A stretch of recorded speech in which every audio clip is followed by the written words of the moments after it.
नमस्कार दोस्तों, एक बार फिर से स्वागत है आपका मेरे इस चैनल पर। अगर आप बीएड और बीटीसी कर रखे हैं तथा 69 या शिक्षक भर्ती की पल-पल की अपडेट पाना चाहते हैं, तो मेरे चैनल को ज़रूर सब्सक्राइब कर लीजिएगा। देखिए, कल एक 9750 सीटों का ही लोग बता रहे हैं कि इसमें हुआ स्कैम है।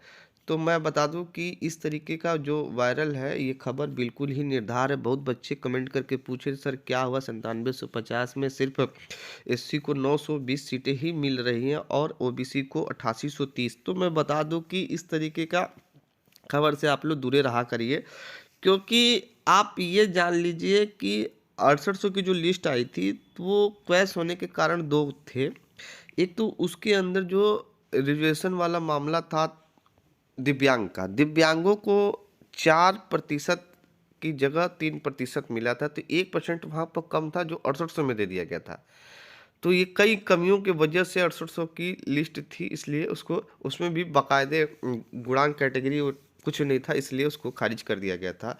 और माननीय लखनऊ हाई कोर्ट की सिंगल बेंच ने यह आदेश दिया था कि इसमें जो है दिव्यांगों का 1% दिया गया था, यानी जनरल कैटेगरी को ओबीसी में से ही 1% जनरल को दे दिया गया था। यानी वहाँ पर फिर एक प्रकार से मान लिया जाए तो 1% ओबीसी एससी को कम नुकसान हो रहा था, इसलिए वो जो लिस्ट थी 6800 वाली खारिज हो गई थी। तो कुल मिला के आप ऐसे समझ लीजिए 67 11 को जॉब करते हुए 4 साल हो गई, उनको 50,000 प्रॉपर सैलरी मिल रहा है। तो 67 11 के नीचे कोर्ट में यानी माननीय सुप्रीम कोर्ट में 2721 देना पड़ेगा। ठीक है, नहीं देना पड़ेगा तो लिस्ट को रिविजिट करना पड़ेगा, और जो लोग 67 11 है चाहे जो भी कटाव है उनको बाहर करना पड़ेगा। तो ऐसा संभव है नहीं, बिल्कुल संभव नहीं है। तो ये आप मान के चलिए 9750 वाला कोई शगुफा छोड़ दिया, उसको भूल जाइए। आप ये मान के चलिए 67 11 के नीचे 27 और 21 मिलेगा, या तो याचियों को रिकमेंडेशन किया जाएगा या तो सीटें एक्सटेंड करनी पड़ेगी। देखिए, सबसे बड़ी बात बता दें, लिस्ट रिविजिट होगा नंबर 1। अगर लिस्ट रिविजिट होता है तो जितने अवैध है वो बाहर जाएंगे, अवैध बाहर जाएंगे तो चलिए ठीक है भाई, जो जितना लिस्ट है वो स्पष्ट तो पता चल जाएगा किसको कौन कैटेगरी में सेलेक्ट किया गया है, कितना गुणांक है, कितने ओबीसी एससी कितने दिव्यांगों को सीट मिला, ये सब पता चल जाएगा। ठीक है, और साथ में 1133 सीट कहाँ दिया गया ये भी पता चल जाएगा। तो ये भविष्य के गर्त में फैसला आने के बाद ही पता चलेगा माननीय सुप्रीम कोर्ट से कि कब क्या कैसे होगा। लेकिन मेरा खुद का अपना ओपिनियन बता दें कि 67 11 के नीचे 27 और 21 पूरा करना पड़ेगा, अन्यथा लिस्ट रिविजिट नहीं होता है तो याची रिकमेंडेशन होगा। ये पहली प्राथमिकता समझ लीजिए आप। तो जो लोग कोर टीम से जुड़े हैं उनको तो मस्त रहिए और स्वस्थ रहिए, और बाकी लोग भी जो जैसे भी पहुंच गए हैं न्याय के मंदिर में, तो उनको भी न्याय जरूर मिलेगा, आज नहीं तो कल मिलेगा। तो अब मैं बात कर लेता हूँ, 1% विकलांग की सीट भी सामान्य को दे दिया गया था। तो देखिए, इसका मैं प्रूफ भी दिखा देता हूँ आपको। देखिए, अपीलकर्ता के विद्वान अधिवक्ता का तर्क यह भी है कि मेरिट सूची तैयार करते समय शारीरिक रूप से विकलांग उम्मीदवारों के लिए निर्धारित 4% आरक्षण निर्धारित किया गया है। ठीक, ये सरकार के द्वारा, और विकलांग व्यक्तियों को अधिकार अधिनियम 2016 के प्रावधानों के अनदेखी करते हुए यहाँ पर अनदेखी किया गया था, केवल 3% आरक्षण प्रदान किया गया है।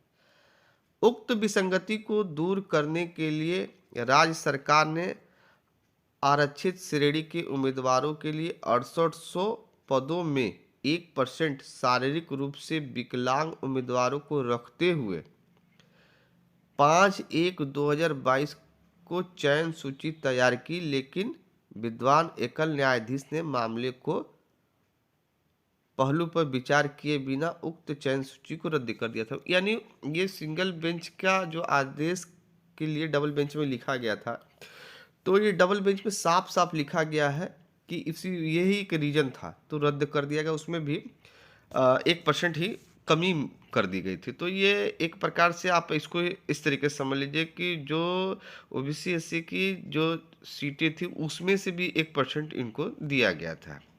तो ये कैलकुलेशन रहा विकलांगों के लिए।